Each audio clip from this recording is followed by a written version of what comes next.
नमस्कार, स्वागत आप सभी का डीडी न्यूज पर। आप देख रहे हैं मिड डे प्राइम। मैं हूं मुकुल शर्मा।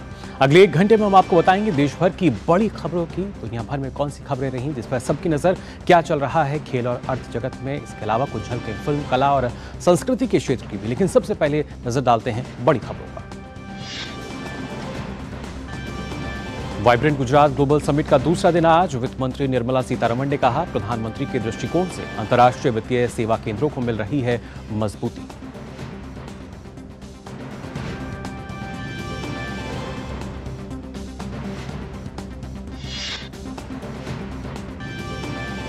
अयोध्या से अहमदाबाद तक हवाई मार्ग का हुआ उद्घाटन। विमानन मंत्री ज्योतिरादित्य सिंधिया ने कहा, आज रचा गया नया प्रयोग और नया इतिहास। अहमदाबाद से अयोध्या पहुंची पहली उड़ान।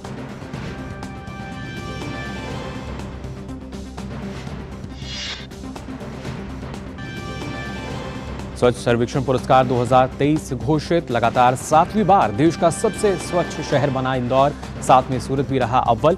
राष्ट्रपति द्रौपदी मुर्मू ने विजेताओं को किया सम्मानित। कहा, 2047 तक भारत दुनिया के सबसे स्वच्छ देशों में होगा शुमार।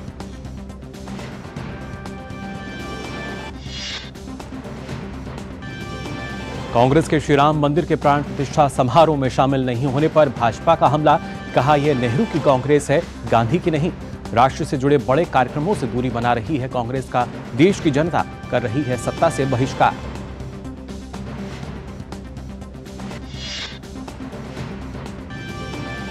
थल सेना अध्यक्ष जनरल मनोज पांडे ने कहा, देश की प्रगति के लिए स्थिर है और सुरक्षित वातावरण सुनिश्चित करने के लिए पूरी तरह प्रतिबद्ध।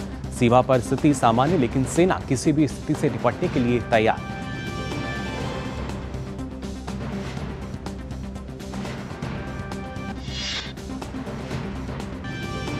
नेशनल कॉन्फ्रेंस के अध्यक्ष फारूक अब्दुल्ला को आज ईडी ने पूछताछ के लिए बुलाया।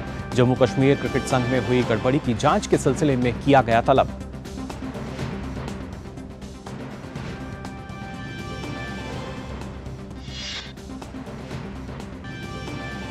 उत्तर भारत समेत देश के कई हिस्सों में कड़ाके की ठंड। शीतलहर और कोहरे ने बढ़ाई परेशानी।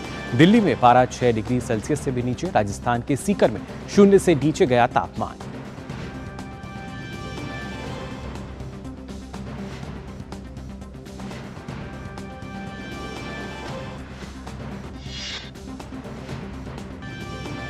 और अश्विनी पोनप्पा और तनिषा क्रास्टो की भारतीय जोड़ी ने मलेशिया ओपन बैडमिंटन के क्वार्टर फाइनल में बनाई जगह। वहीं किदाम्बी श्रीकांत को पुरुष एकल के प्री क्वार्टर फाइनल में मिली हार।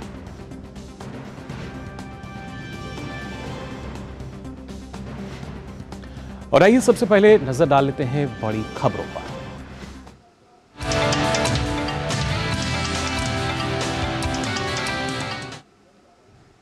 वाइब्रेंट गुजरात ग्लोबल समिट का आज दूसरा दिन है। वाइब्रेंट गुजरात ग्लोबल समिट 2024 को संबोधित करते हुए केंद्रीय वित्त मंत्री निर्मला सीतारमण ने कहा कि पूरी दुनिया के सभी देश विकास के लिए पूंजी पर ध्यान केंद्रित करते रहते हैं, जबकि गिफ्ट सिटी की स्थापना के दौरान प्रधानमंत्री का दृष्टिकोण था कि प्रौद्योगिकी और वित्त को मिलाकर ही नवनिर्मित अंतर्राष्ट्रीय वित्तीय सेवा केंद्र वास्तव में पूरी ऊर्जा के साथ काम कर सकेगा।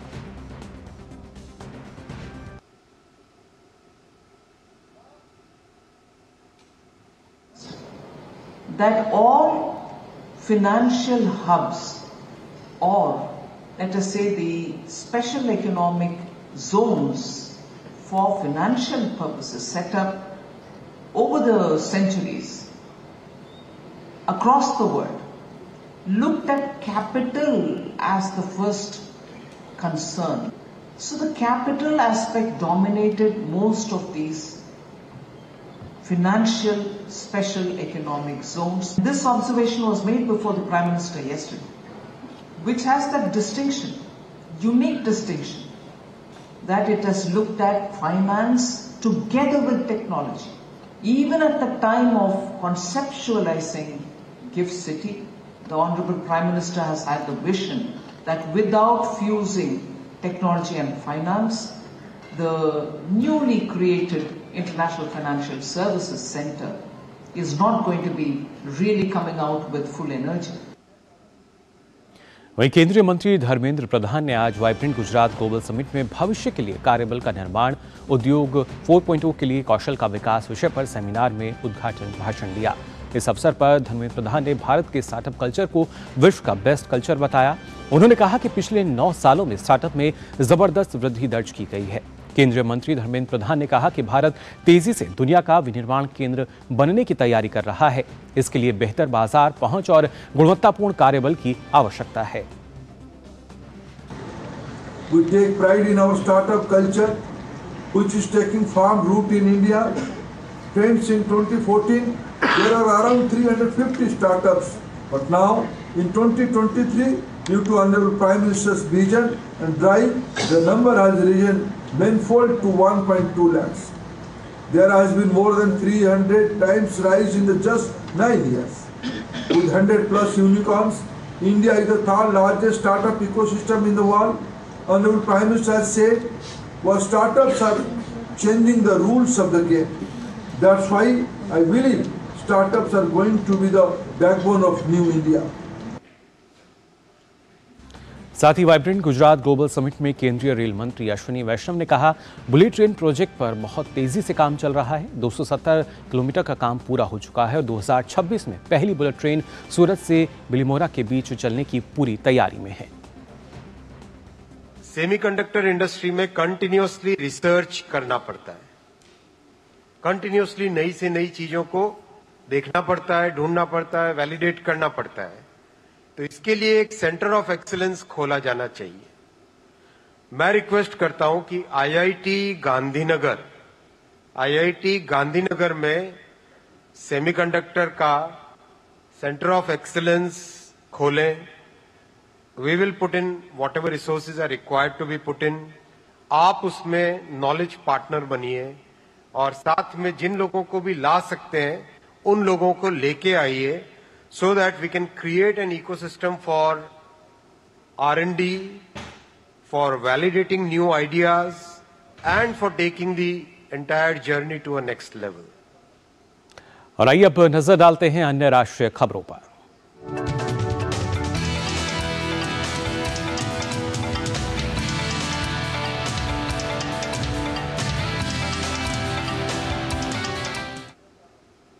थल सेना प्रमुख जनरल मनोज पांडे ने प्रेस वार्ता में कहा कि सीमा पर स्थिति सामान्य है। सेना किसी भी स्थिति से निपटने के लिए पूरी तरह तैयार है। उन्होंने कहा, हमारा देश आर्थिक क्षेत्र में प्रगति के पथ पर मजबूती से आगे बढ़ रहा है।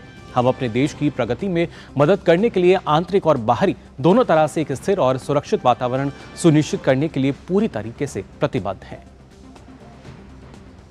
As far as the situation on the northern borders goes, I would say the situation is stable yet sensitive.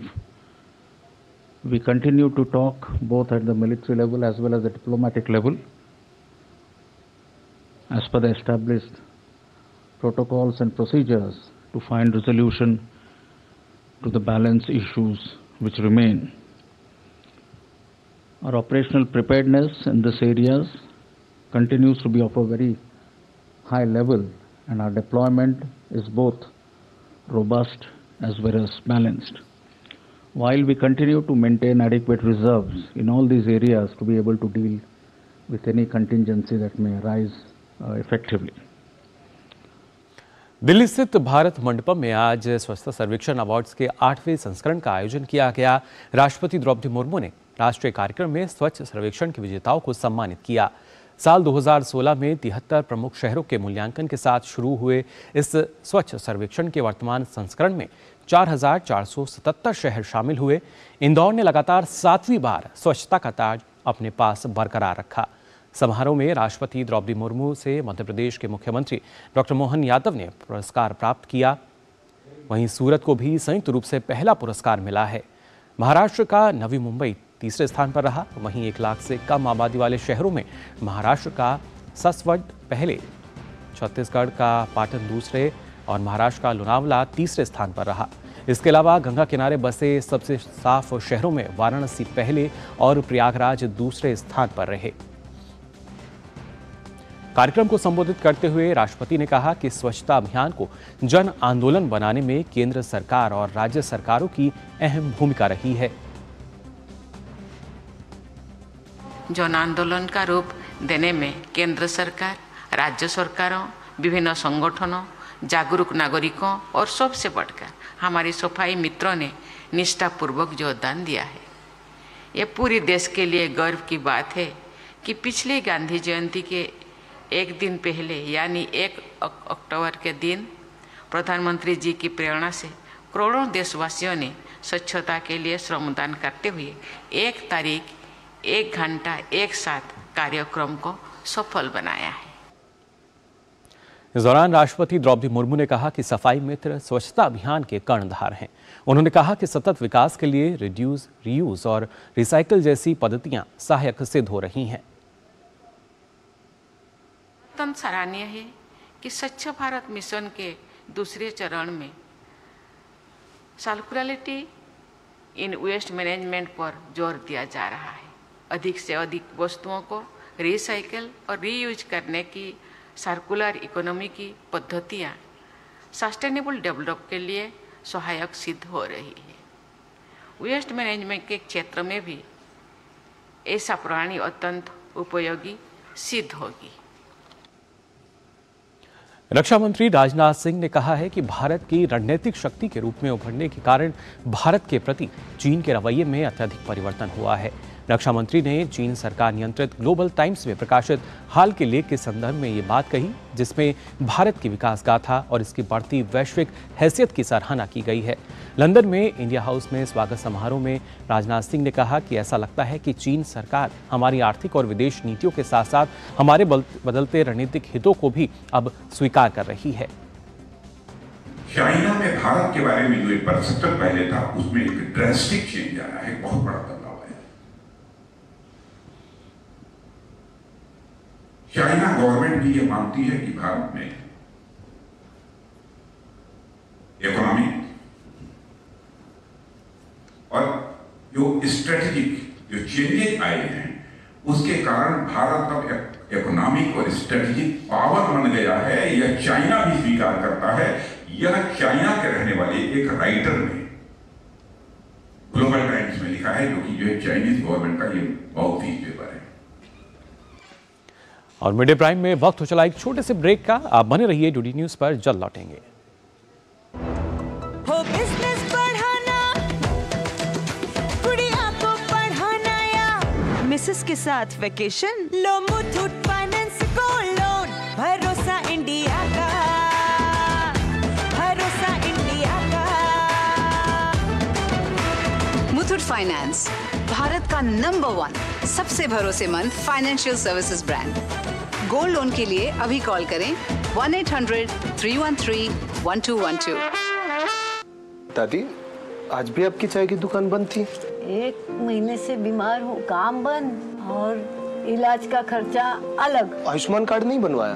नाम सुना है, कहाँ बनवाना है, कैसे बनवाना है, इस उम्र में भाग दौड़।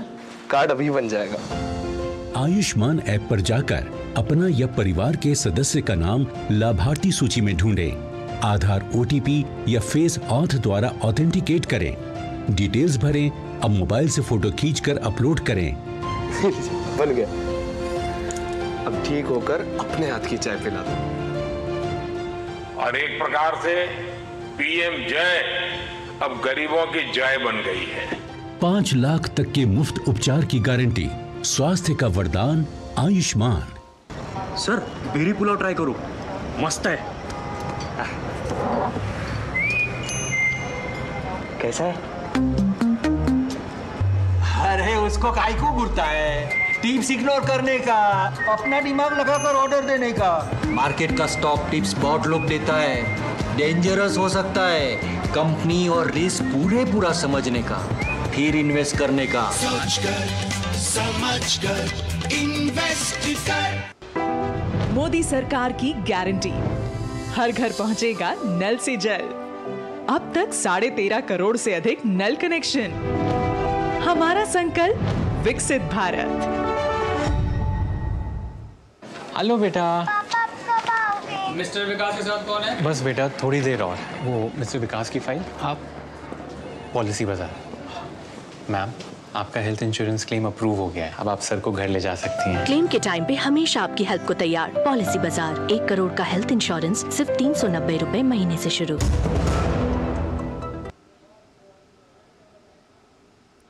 ब्रेक के बाद आप सभी का एक बार फिर स्वागत मिड डे प्राइम में। कांग्रेस ने राम मंदिर उद्घाटन समारोह में शामिल होने का निमंत्रण ठुकरा दिया है। कांग्रेस आलाकमान के इस फैसले पर कांग्रेस के ही वरिष्ठ नेता ने आपत्ति जताई है। गुजरात कांग्रेस के वरिष्ठ नेता अर्जुन मोढवाडिया ने एक्स पर आलाकमान के फैसले की आलोचना की। उन्होंने कांग्रेस नेता जयराम रमेश के एक पोस्ट को टैग करते हुए कहा कि भगवान राम हमारे आराध्य हैं। यह देशवासियों की आस्था और विश्वास का मामला है। राम मंदिर के मामले में कांग्रेस को राजनीतिक निर्णय नहीं लेना चाहिए। कांग्रेस द्वारा रामलला के प्राण प्रतिष्ठा समारोह का निमंत्रण स्वीकार न करना खुद उसके लिए संकट बन चुका है। कई कांग्रेस नेताओं ने आलाकमान के फैसले पर आपत्ति जताई है। कांग्रेस नेता आचार्य प्रमोद कृष्णम ने कहा कि राम मंदिर के निमंत्रण को ठुकराना बेहद ही दुर्भाग्यपूर्ण है। राम मंदिर और भगवान राम सबके हैं। राम मंदिर को भाजपा का समझ लेना दुर्भाग्यपूर्ण है। राम मंदिर को बीजेपी का मानना दुर्भाग्यपूर्ण है। राम मंदिर को आरएसएस, विश्व हिंदू परिषद, बजरंग दल का मान लेना ये दुर्भाग्यपूर्ण है। मुझे पूरा भरोसा है कि कांग्रेस हिंदू विरोधी पार्टी नहीं है, कांग्रेस राम विरोधी नहीं है। ये कुछ लोग हैं जिन्होंने इस तरह का फैसला कराने में भूमिका अदा की है। ये एक बड़ा गंभीर विषय है। आज मेरा दिल टूट गया है और इस फैसले से करोड़ों कांग्रेस के कार्यकर्ताओं का दिल टूटा है। भगवान श्री राम के मंदिर में के निमंत्रण को स्वीकार ना करना ये बहुत दुखद है, ये बहुत पीड़ादायक है, ये बहुत कष्टदायक है।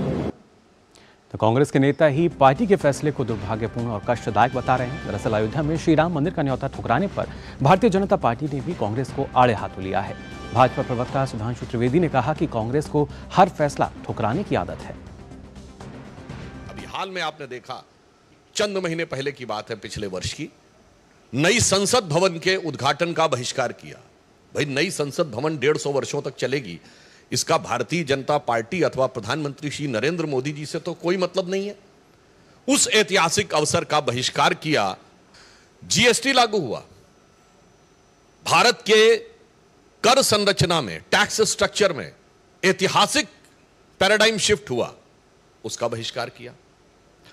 G20 अभी अभी हुआ, उसमें महामहिम राष्ट्रपति के द्वारा दिए गए भोज का बहिष्कार किया।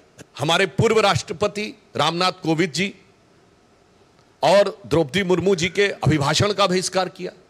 किसी भी अच्छे से अच्छे अनुष्ठान में विघ्न उत्पन्न करके कैसे संतोष प्राप्त किया जा सकता है, उस प्रवृत्ति की परिचायक कांग्रेस पार्टी के साथ पता नहीं कौन सी समस्या है कि भारत का इतिहास जब जब करवट ले रहा होता है तब तब वो उस अवसर के साथ खड़े न होकर उसका बहिष्कार करते हैं।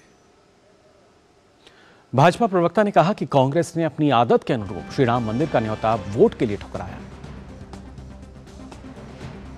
तो यहां सीधे तौर पर अब कहीं ना कहीं फंसी नजर आ रही है कांग्रेस। वहीं कांग्रेस द्वारा राम मंदिर प्राण प्रतिष्ठा के निमंत्रण को अस्वीकार करने पर भाजपा सांसद रविशंकर प्रसाद ने कहा, यह बहुत दुर्भाग्यपूर्ण है, पीड़ादायक है और शर्मनाक भी है। इन्होंने सदैव राम जन्मभूमि का विरोध किया था। कांग्रेस पार्टी ने देश में राज किया था, फिर भी आज कहां सिमट गई है। आगे चुनाव भी इनका सुपड़ा साफ होगा। यह राष्ट्र का कार्यक्रम है, पूरी दुनिया इसकी प्रतीक्षा कर रही है। ये बहुत दुर्भाग्यपूर्ण है, ये बहुत पीड़ादायक है और बहुत शर्मनाक है। सुप्रीम कोर्ट के 5 जजेस की सर्वानुमति के फैसले के बाद ये निर्णय हुआ। आज आम सहमति से इतना बड़ा भव्य मंदिर बना है। पहले कहते थे कि कोर्ट से फैसला हो तो हम मानेंगे। इन्होंने सदैव विरोध किया था राम जन्मभूमि का, और आज कांग्रेस पार्टी उसी मानसिकता के दबाव में है जो ये शाहबानों के मामले में झुकी थी कट्टरपंथियों के सामने। 3 तलाक का कांग्रेस पार्टी ने विरोध किया और आज भी यही हाल है। तो क्या कहा जाए, कांग्रेस पार्टी देश पर राज की थी ना, आज सिमट के कहाँ होगा ये लोकसभा में, और आगे चुनाव होगा तो इनका सुपड़ा साफ होगा। लेकिन फिर भी कांग्रेस पार्टी अगर नहीं समझती है ये कोई संघ का कार्यक्रम है, ये तो राष्ट्र का कार्यक्रम है, पूरी दुनिया इसकी प्रतीक्षा कर रही है, सभी आस्थाओं के लोग सम्मान कर रहे हैं कि प्रभु राम विराजमान हो रहे हैं। कांग्रेस द्वारा राम मंदिर के प्राण प्रतिष्ठा के निमंत्रण को अस्वीकार करने पर केंद्रीय मंत्री गिरिराज सिंह ने कांग्रेस पर हमला बोलते हुए कहा कि इनमें अयोध्या जाने की नैतिक ताकत ही नहीं है। कांग्रेस नेतृत्व में ये नैतिक ताकत नहीं है। जो लोग राज्यों में हैं, कांग्रेस के लोग, वो भी कांग्रेस का विरोध कर रहे हैं। कांग्रेस, अब हमको कोई कांग्रेस के खिलाफ नहीं बोलना है, अन्य कांग्रेस को करना। कांग्रेस अपने आप से समाप्त होने वाली पार्टी है। साथ ही केंद्रीय मंत्री और भाजपा के वरिष्ठ नेता गिरिराज सिंह ने स्टालिन के साथ संबंध रखने पर कांग्रेस पर निशाना साधा। उन्होंने कहा कि सनातन धर्म के खिलाफ आपत्तिजनक टिप्पणी करने के बावजूद कांग्रेस पार्टी ने एमके स्टालिन के बेटे उदयनिधि स्टालिन से संबंध बनाए हुए हैं। एंटी हिंदू हैं, एंटी हिंदू नहीं होते तो स्टालिन से संबंध क्यों नहीं तोड़े? जो स्टालिन का बेटा सनातन को गाली दिया, सनातन को निर्मूल करने की बात की, उस स्टालिन के साथ ये गलबहियां मिलाते हैं, संबंध रखते हैं। इससे साफ जाहिर है ये उन्हीं लोगों के साथ चलते हैं जो एंटी हिंदू लोग हैं। वहीं कांग्रेस द्वारा राम मंदिर प्राण प्रतिष्ठा के निमंत्रण को अस्वीकार करने पर केंद्रीय मंत्री प्रहलाद जोशी ने कहा कि कांग्रेस पार्टी शुरू से ही यही रवैया रहा है। यहां तक कि जब पुनर्निर्माण के बाद सोमनाथ मंदिर का भी उद्घाटन हुआ था, उस समय तत्कालीन राष्ट्रपति ने वहां जाने का फैसला किया था, लेकिन तत्कालीन प्रधानमंत्री और कांग्रेस पार्टी ने इस कदम का विरोध किया। उस दिन से कांग्रेस पार्टी तुष्टीकरण के लिए लगातार हिंदू मान्यताओं का विरोध कर रही है। Congress party from the beginning itself, their attitude, you know, even when Somnath Mandir was to be reconstructed and inaugurated, then Rashtrapati wanted, he decided to go there. At that time also, then Prime Minister and the Congress party opposed that move. And in spite of that opposition, then Rashtrapati went there and it was inaugurated, and he also very actively participated as a individual, as a person in the construction of Somnath Mandir. From that day, Congress party, for the sake of appeasement, they are continuously opposing. Prahlad Joshi ने कहा कि इन 30-40 वर्षों के दौरान जब भी राम मंदिर का मुद्दा आया, या तो उन्होंने इसकी आलोचना की या इसका विरोध किया। इसके लिए उनके इस फैसले से मुझे आश्चर्य नहीं हुआ। श्रद्धा केंद्र और Hindu beliefs, and now during these 20-30 years, more than 30-40 years, whenever the issue of Rama temple came in, they have either ridiculed or they have criticized or they have opposed. See, they questioned, they requested, they filed an appeal in the Supreme Court not to decide the case which was pending before the Supreme Court about Ram Janmabhoomi place issue. And then they said Rama is the imaginary figure, there was no existence of Rama. And they also questioned the Ram Setu. All these things, if you look at and from Shah Banu to till date, the appeasement is the policy of the Congress party, and present Congress party has reached the height of the appeasement. So within that framework only they are working. I'm not really surprised by this move. Congress आला कमान की तरफ से राम मंदिर के उद्घाटन समारोह का न्योता ठुकराने पर भाजपा भड़क गई है। भारतीय जनता पार्टी ने गुरुवार को आरोप लगाया कि कांग्रेस अब बहिष्कार पार्टी बन गई है। इन्होंने भगवान राम तक को काल्पनिक कहा था, जबकि महात्मा गांधी खुद राम राज्य की कल्पना करते थे। भाजपा ने आरोप लगाया कि यह कांग्रेस अब गांधी की नहीं, नेहरू की बनकर रह गई है। इन्होंने कुछ समय पहले ही कांग्रेस के नेता रहे पूर्व राष्ट्रपति प्रणब मुखर्जी के भारत रत्न सम्मान समारोह तक का बहिष्कार किया था। भाजपा प्रवक्ता सुधांशु त्रिवेदी ने आगे कहा कि कांग्रेस ने इससे पहले हमारे पूर्व राष्ट्रपति रामनाथ कोविंद जी और अब द्रौपदी मुर्मू जी के संसद में अभिभाषण का बहिष्कार किया। 2004 के बाद 2009 तक कांग्रेस ने कारगिल विजय दिवस का बहिष्कार किया। मई 1998 में अटल बिहारी वाजपेयी जी के सरकार के नेतृत्व में हुए पोखरण परमाणु परीक्षण के बाद 10 दिन तक कांग्रेस ने कोई बयान नहीं दिया था। भाजपा ने कहा, और तो और पूर्व राष्ट्रपति प्रणब मुखर्जी जो कि इन्हीं की पार्टी के थे, उनके भारत रत्न समारोह का भी कांग्रेस ने बहिष्कार किया था। अभी कुछ महीने पहले उन्होंने नए संसद भवन के उद्घाटन का बहिष्कार किया। इसके साथ ही जब जीएसटी भी लागू हुआ था तब भी कांग्रेस ने इसका बहिष्कार किया था। G20 के समय की अगर बात की जाए, दुनिया के सबसे शक्तिशाली 20 देशों के राष्ट्राध्यक्ष भारत आए थे, उसमें भी महामहिम राष्ट्रपति के द्वारा दिए गए भोज का भी कांग्रेस ने बहिष्कार किया।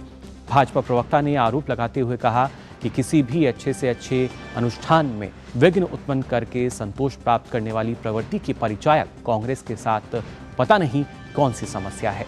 भारत का इतिहास जब जब करवट ले रहा होता है तब तब वो उस अवसर के साथ खड़े ना होकर उसका बहिष्कार करते हैं। वहीं राम जन्मभूमि के मुख्य पुजारी आचार्य सत्येंद्र दास ने कांग्रेस की ओर से प्राण प्रतिष्ठा के निमंत्रण को अस्वीकार करने पर इसे राजनीति से प्रेरित बताया। कांग्रेस वाले ने पहले भगवान को कह दिया कि वो काल्पनिक है। निमंत्रण तो दिया गया है और वो आएंगे नहीं, कहाँ आएंगे?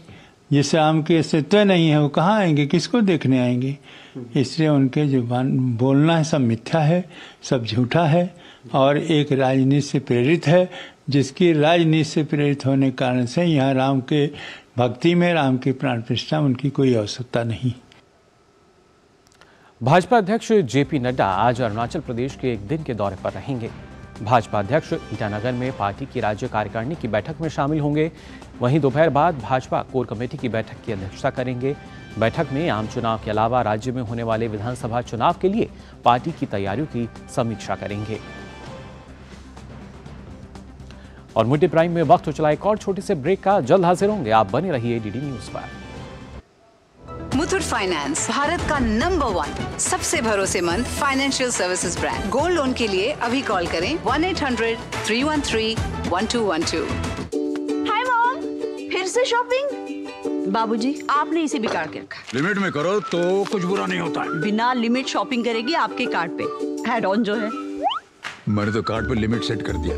अच्छा, इसके फायदे ये हैं कि रिस्क कम हो जाता है और अगर फ्रॉड भी हुआ तो तुरंत बैंक को बोल दीजिए, नुकसान कम। दादू, नेक्स्ट टाइम ये pink dress. You are the limit. Limit तो सेट है। आरबीआई कहता है जानकार बनिए, सतर्क रहिए।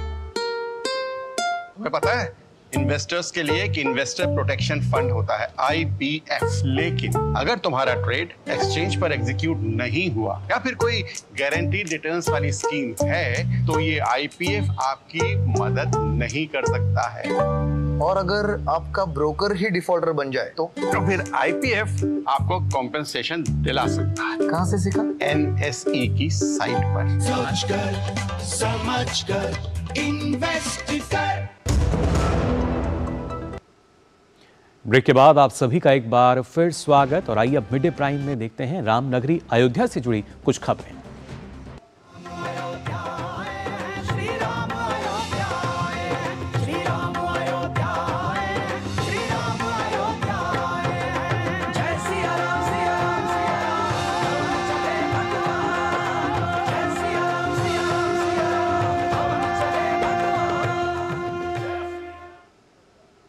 अयोध्या और अहमदाबाद के बीच पहले सप्ताह में 3 दिन के लिए उड़ान सेवा शुरू हो गई है। नागरिक उड्डयन मंत्री ज्योतिरादित्य सिंधिया और मुख्यमंत्री योगी आदित्यनाथ ने इस उड़ान सेवा की शुरुआत की। मुख्यमंत्री योगी आदित्यनाथ को बोर्डिंग पास भी दिया गया।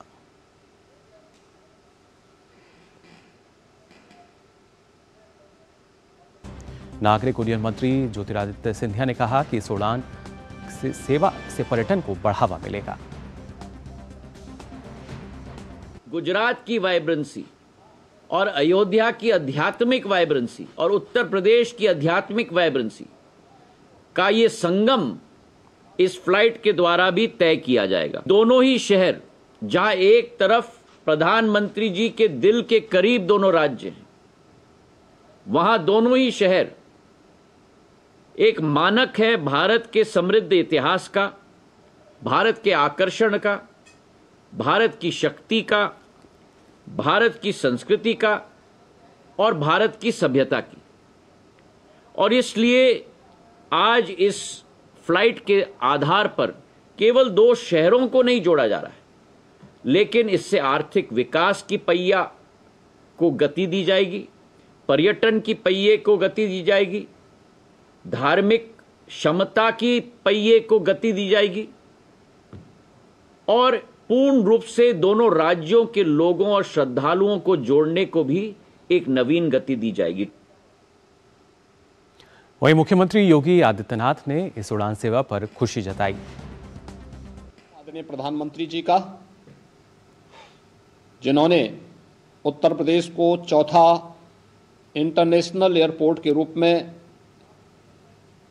महर्षि वाल्मीकि इंटरनेशनल एयरपोर्ट अयोध्या प्रदान किया है। 30 दिसंबर को इस चौथे इंटरनेशनल एयरपोर्ट के उद्घाटन के साथ ही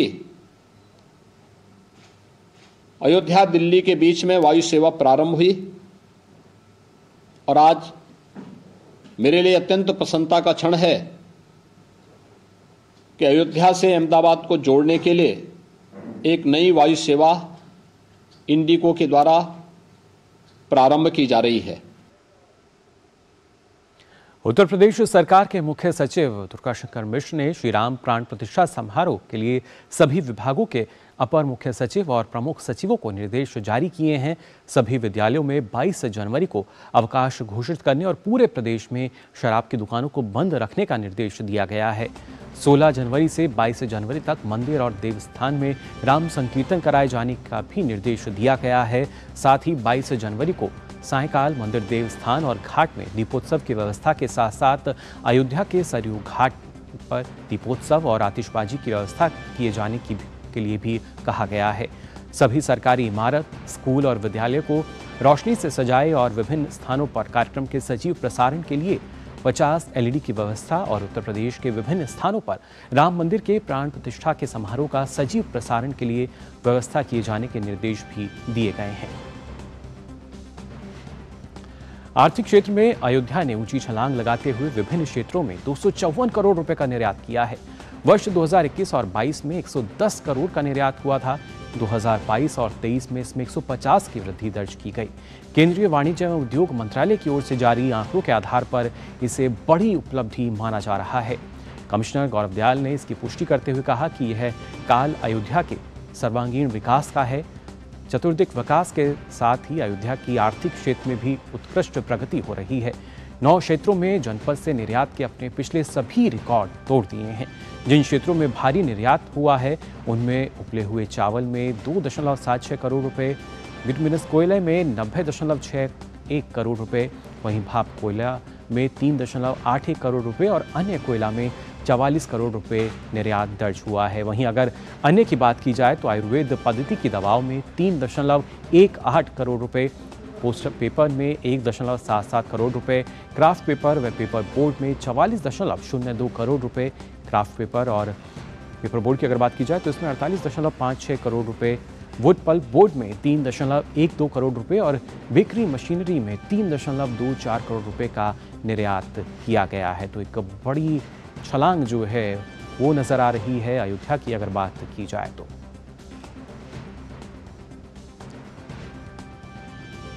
और आइए अब सीधा रुख कर लेते हैं हमारे संवाददाता अजय मिश्र का, जो अयोध्या में मौजूद हैं। अजय, जानना चाहेंगे किस तरीके की तैयारी चल रही है और जैसे जैसे 22 जनवरी का दिन करीब आता जा रहा है, एक नई उमंग, नया उत्साह जो है शायद वो आप वहां महसूस कर पा रहे होंगे।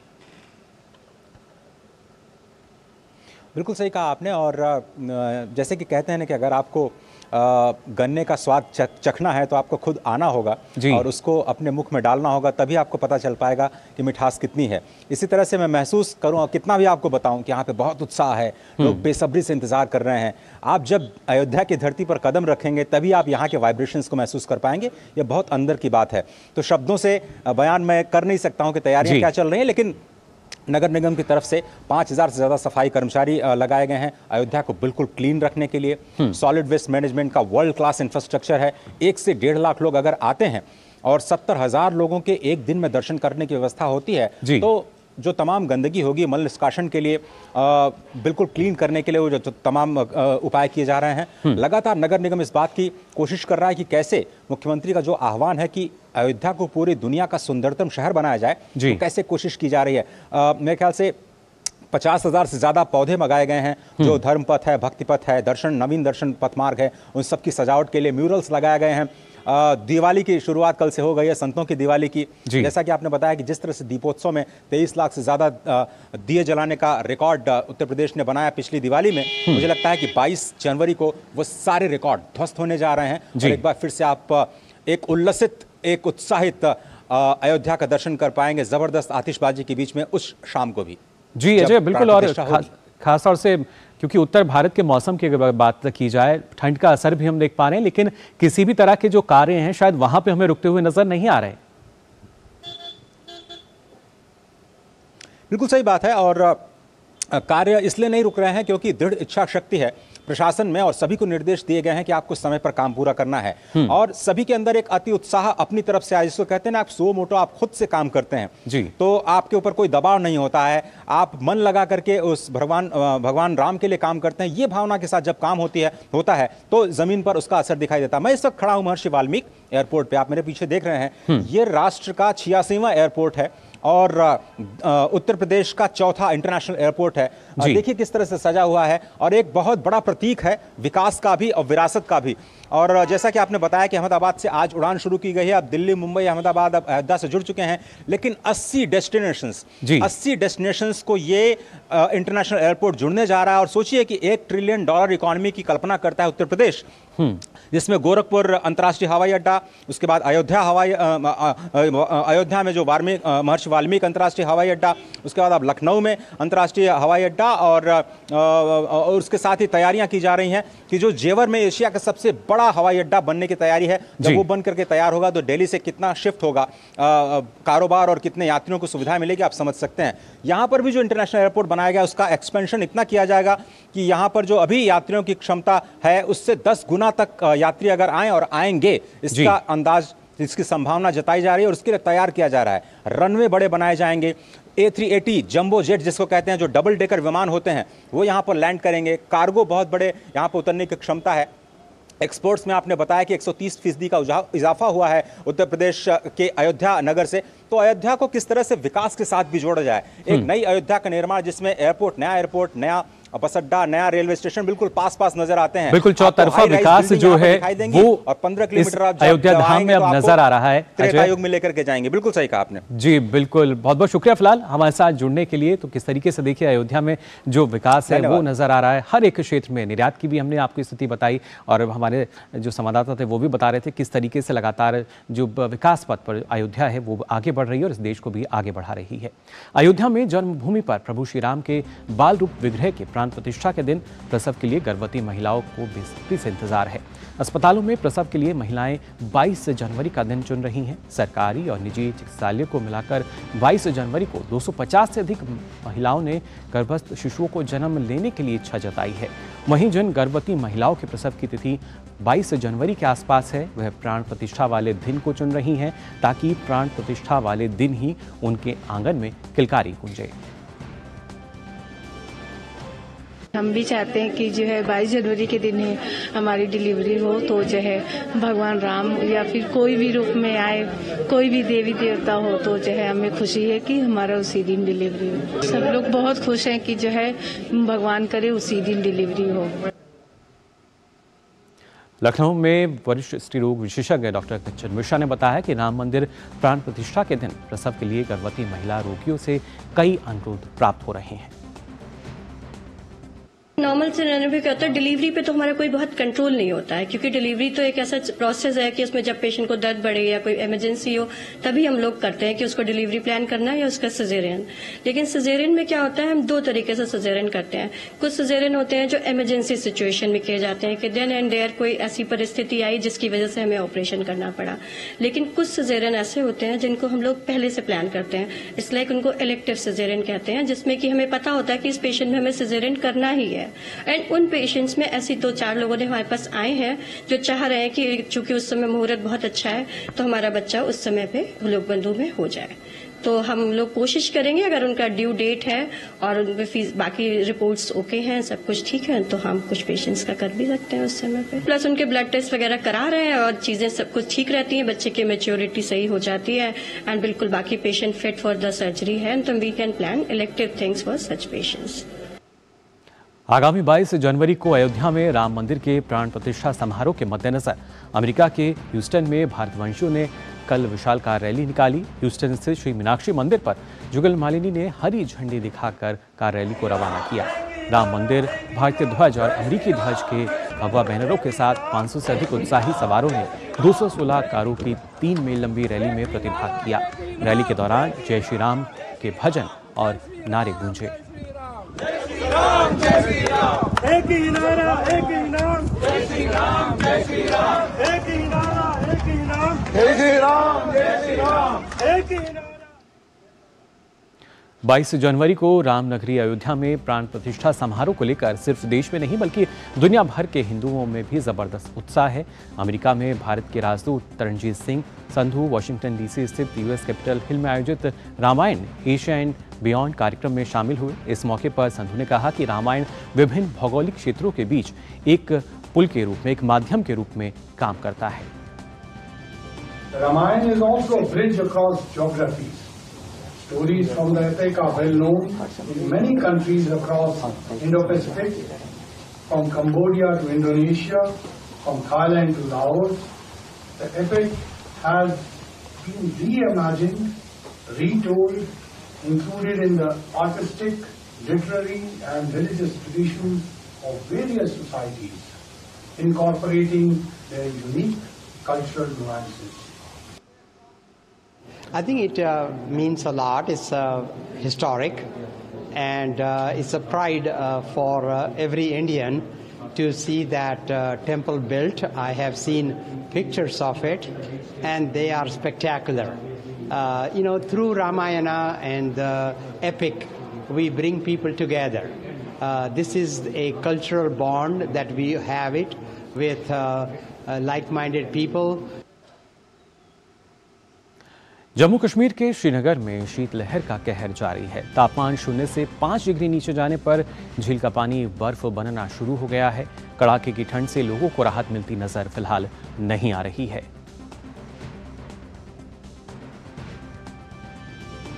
और आइए अब देखते हैं अर्थ जगत से जुड़ी खबरें।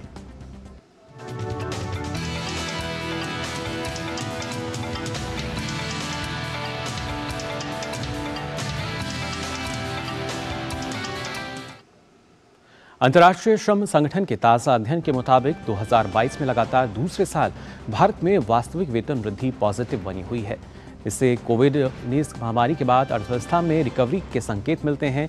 तुर्की के साथ भारत एकमात्र देश है जहां 2020 की महामारी के बाद लगातार दूसरे साल धनात्मक वृद्धि दर्ज की गई है। World employment and social outlook नाम से हुए अध्ययन के मुताबिक ज्यादातर G20 देशों में उच्च महंगाई दर के कारण वास्तविक वेतन में कमी आई है। वैश्विक स्तर पर देखें तो जिन देशों के 2023 तक के आंकड़े उपलब्ध हैं उनमें सबसे ज्यादा वेतन बढ़ोतरी चीन और रशियन फेडरेशन में हुई है। G20 के इन देशों में श्रम उत्पादकता वृद्धि सबसे अधिक रही है। वहीं ब्राजील में 6.9%, इटली में 5%, इंडोनेशिया में 3.5% की गिरावट आई है। इसके अलावा रिपोर्ट में कहा गया है कि भारत ने दक्षिण एशियाई क्षेत्र की वृद्धि में योगदान दिया है, जिसकी वजह से निवेश बढ़ा है। रिपोर्ट में संकेत दिया गया है कि 2024 में वैश्विक बेरोजगारी की दर 5.2% पर पहुंचने की संभावना है, जो 2023 में 5.1% थी। सार्वजनिक क्षेत्र की oil and natural gas corporation यानी ONGC को बड़ी सफलता हाथ लगी है। कंपनी ने बंगाल की खाड़ी में स्थित कृष्णा गोदावरी बेसिन में गहरे समुद्र परियोजना से तेल उत्पादन शुरू कर दिया है। कंपनी को इसके लिए काफी इंतजार और मेहनत करनी पड़ी। सतत ऊर्जा विकास के प्रति ONGC की प्रतिबद्धता और भारत के ऊर्जा परिदृश्य के भविष्य को आकार देने में इसकी महत्वपूर्ण भूमिका को रेखांकित करता है।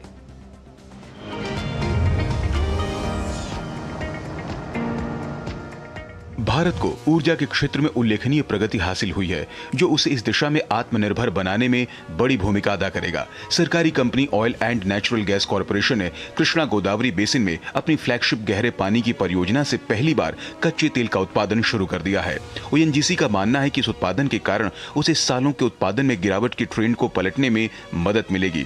कंपनी इस प्रोजेक्ट से धीरे धीरे उत्पादन में बढ़ोतरी करेगी। पेट्रोलियम मंत्री ने बताया कि यहाँ से 45,000 बैरल कच्चा तेल हर दिन निकल निकलने की उम्मीद है।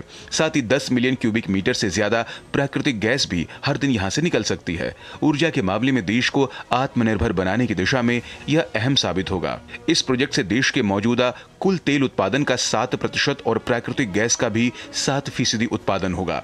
प्रधानमंत्री नरेंद्र मोदी ने कृष्णा गोदावरी बेसिन से कच्चे तेल के उत्पादन पर खुशी जताते हुए इसे भारत की ऊर्जा यात्रा में अहम कदम करार दिया।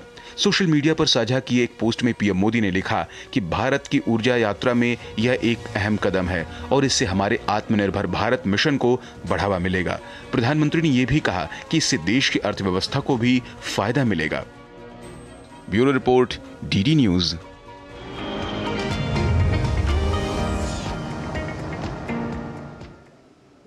अक्टूबर 2023 में भारत ब्रांड को लॉन्च किया गया था। सरकार इस ब्रांड के तहत चना दाल और गेहूं का आटा बेचती है। देश में भारत ब्रांड से चना दाल की हिस्सेदारी बढ़ गई है।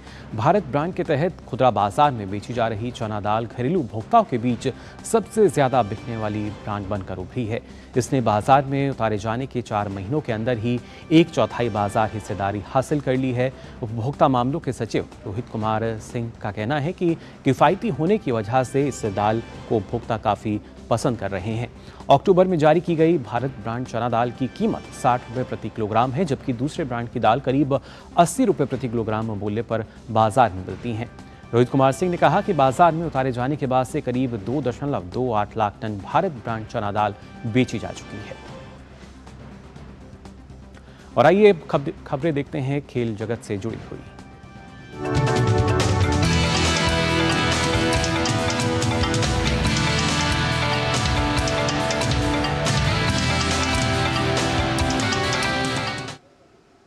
और खेल से जुड़ी खबरों के लिए अब रुख कर लेते हैं मेरे सहयोगी मुकेश शुक्ला का।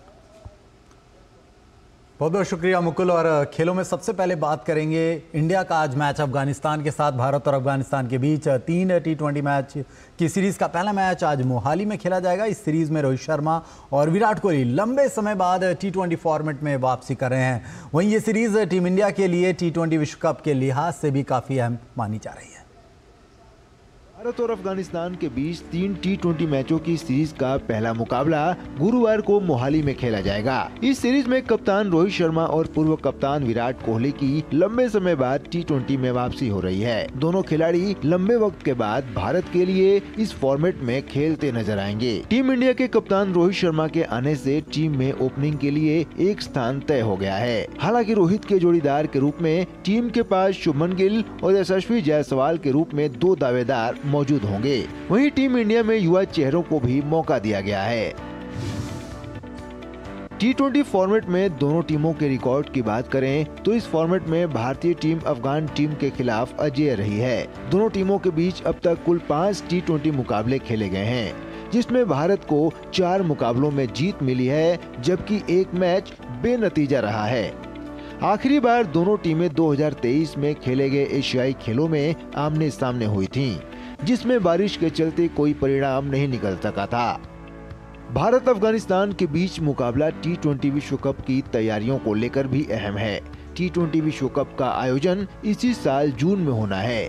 उससे पहले भारतीय टीम के लिए ये आखिरी T20 सीरीज होने वाली है। ऐसे में युवा और अनुभवी खिलाड़ियों से सजी टीम इंडिया की कोशिश पहले मुकाबले में जीत हासिल करते हुए सीरीज में बढ़त बनाने की होगी। तो वहीं अफगान टीम भारत के खिलाफ पहली जीत की तलाश में मैदान पर उतरेगी। Sports desk, DD news. वहीं रुक करते मलेशिया ओपन का। तनिषा क्रास्टो और अश्विनी पोनप्पा की भारतीय जोड़ी ने मलेशिया ओपन बैडमिंटन टूर्नामेंट के क्वार्टर फाइनल में जगह बना लिया। भारतीय जोड़ी ने महिला वर्ग के प्री क्वार्टर फाइनल मैच में जापानी जोड़ी मायू मातिसोतो और वकाना नागहारा को 21-19, 13-21, 21-15 के अंतर से हराकर अंतिम 8 में प्रवेश किया। वहीं मलेशिया ओपन में आज प्री क्वार्टर फाइनल मुकाबले में भारत के किदाम्बी श्रीकांत को हार का सामना करना पड़ा। श्रीकांत को अंतिम 16 में हांगकांग के एनजी का लॉन्ग एंगस ने 21-13, 21-17 से मात दी। वहीं प्रतियोगिता के पुरुष युगल वर्ग में भारत के सात्विक साईराज और चिराग शेट्टी की जोड़ी फ्रांस के रॉनल लेबर और लुकास कोर्वी की जोड़ी से भिड़ेगी। वहीं एशियाई निशानेबाजी चैंपियनशिप में भारतीय निशानेबाजों का शानदार प्रदर्शन जारी है। महिलाओं की 10 मीटर एयर राइफल में हरियाणा की नैन्सी ने स्वर्ण पदक जीतने में सफलता हासिल की है। वहीं पुरुषों के 10 मीटर एयर राइफल प्रतियोगिता में रुद्रांश पाटिल ने कांस्य पदक अपने नाम कर लिया है।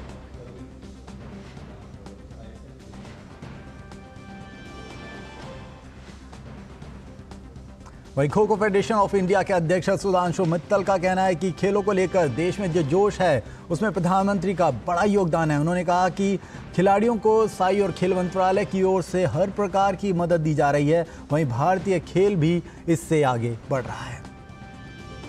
मैं सरकार का बहुत आभारी हूँ कि जो नई ऊर्जा आप देख रहे हैं और जो नया जोश हिंदुस्तान में खेलों के प्रति देख रहे हैं उसमें नरेंद्र भाई का बहुत बड़ा योगदान है। उन्होंने लोगों में एक जज्बा पैदा करा है खेल के प्रति। मैं एक छोटा सा उदाहरण देना चाहता हूँ। मैं खो खो से संबंधित हूँ। इंडिजिनियस गेम है, हिंदुस्तान की माटी का खेल है। माटी से मैट तक हम लोग लेके आए कि लेकिन प्रोत्साहन किसने दिया? स्पोर्ट्स अथॉरिटी ऑफ इंडिया और ministry of sports and youth ने हमें सहायता दी हर तरह की, और उसका नतीजा ये है कि आज हम लीग करवा रहे हैं। आज हम विश्व भर में खो खो का नाम पैदा कर रहे हैं। जो नरेंद्र भाई का एक कल्पना थी ना कि हिंदुस्तान के खेल अंतर्राष्ट्रीय पटल में बड़े अच्छे स्वरूप से निकल के आने चाहिए और छाने चाहिए, क्यों नहीं हुई है, तो वो जो है उसने एक दिशा दिखाई है और आज कमाल हो रहा है। देश भर में खेल के प्रति जो रवैया है बिल्कुल बदल गया है। पहले वो था ना कि खेलोगे कूदोगे बनोगे गंवार, लिखोगे पढ़ोगे बनोगे होशियार, ये बदल गया है तुम्हारा। अब माँ बाप हैं वो बच्चों को खेल में भेज रहे हैं, आज नौकरियाँ मिल रही हैं, तो खेलों के प्रति अब सारी मानसिकता जो है उसमें परिवर्तन आ गया है। तो खेलों में फिलहाल इतना ही। आगे की खबरों के लिए सीधे चलते हैं हमारे सहयोगी मुकुल के पास। बहुत बहुत शुक्रिया मुकेश, और आगे जो खबरें हैं उनकी जानकारी भी आपको देंगे, लेकिन उससे पहले रुक रहे हैं एक छोटे से ब्रेक के लिए। आप बने रहिए डीडी न्यूज पर। मुथूट फाइनेंस, भारत का नंबर 1 सबसे भरोसेमंद financial services brand. Gold loan के लिए अभी कॉल करें 1-800-313-1212। तुम्हें पता है इन्वेस्टर्स के लिए एक इन्वेस्टर प्रोटेक्शन फंड होता है IPF, लेकिन अगर तुम्हारा ट्रेड एक्सचेंज पर एग्जीक्यूट नहीं हुआ या फिर कोई गारंटीड रिटर्न्स वाली स्कीम है तो ये IPF आपकी मदद नहीं कर सकता है। और अगर आपका ब्रोकर ही डिफॉल्टर बन जाए तो फिर IPF आपको कॉम्पेंसेशन दिला सकता है। कहाँ से सीखा? NSE की साइट पर। सोच कर समझ कर इन्वेस्ट कर। ब्रेक के बाद आप सभी का एक बार फिर स्वागत मिड डे प्राइम में। पश्चिम बंगाल के उत्तर 24 परगना में आज भाजपा कार्यकर्ताओं ने ईडी अधिकारियों पर हमले के खिलाफ प्रदर्शन किया। गौरतलब है कि पश्चिम बंगाल के संदेशखाली में टीएमसी नेता शेख शाहजहां के घर छापेमारी करने गई ईडी की टीम पर वहां के स्थानीय निवासियों ने हमला कर दिया था।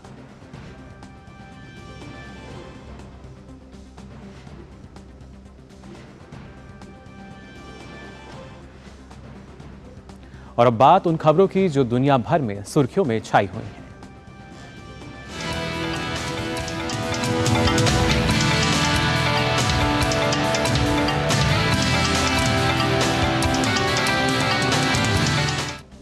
अमेरिका के विदेश मंत्री एंटनी ब्लिंकन ने कहा कि लाल सागर में वाणिज्यिक जहाजों पर हो रही हुथी के लगातार हमलों का खामियाजा भुगतना पड़ेगा। बहरीन में संवाददाताओं से ब्लिंकन ने कहा कि ईरान को ये साफ कर दिया है कि हुथी को दी जा रही सहायता को तत्काल रोकने की जरूरत है। इजराइल और हमास के बीच संघर्ष शुरू होने के बाद से ब्लिंकन चौथी बार पश्चिमी एशिया के दौरे पर गए थे। बुधवार को रामल्ला और वेस्ट बैंक में फिलिस्तीनी प्राधिकरण के अध्यक्ष महमूद अब्बास सहित फिलिस्तीनी नेताओं से मुलाकात उन्होंने की और अधिकारी के बारे में भी बात की।